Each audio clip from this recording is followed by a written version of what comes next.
నీ గది తలుపులు మూసెయ్యి, ఏకాంత ప్రార్థన చెయ్యి.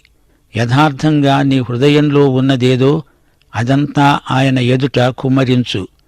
దేవునికి నీకు మధ్య జరిగే వ్యక్తిగత సంభాషణే ప్రార్థన. వ్యర్థమైన మాటలు, పడికట్టు మాటలు, నేర్చుకున్న చిలక పలుకులు వల్లించవద్దు. మనకేమి కావాలో ఆయనకు తెలుసు. అయినా ఆయన మనల్ని అడగమంటున్నాడు గనుక మనం అడగాలి. ఎలా అడుగుతున్నామో అది ఆయన గమనిస్తున్నాడు. ప్రభువిప్పుడు ఒక మాదిరి ప్రార్థనను మనకు ఉపదేశిస్తున్నాడు. ఇది ప్రార్థన శాంపుల్.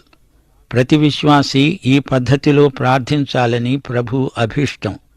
ఆకలిగా ఉన్నప్పుడు ఆహారము దయచెయ్యి అని అడగవచ్చు. ఆయనకు ఇష్టమైన అంశాలు అనగా దేవుని రాజ్యము, దేవుని చిత్తము మొదలైన వాటితో మనం ఏకీభవించ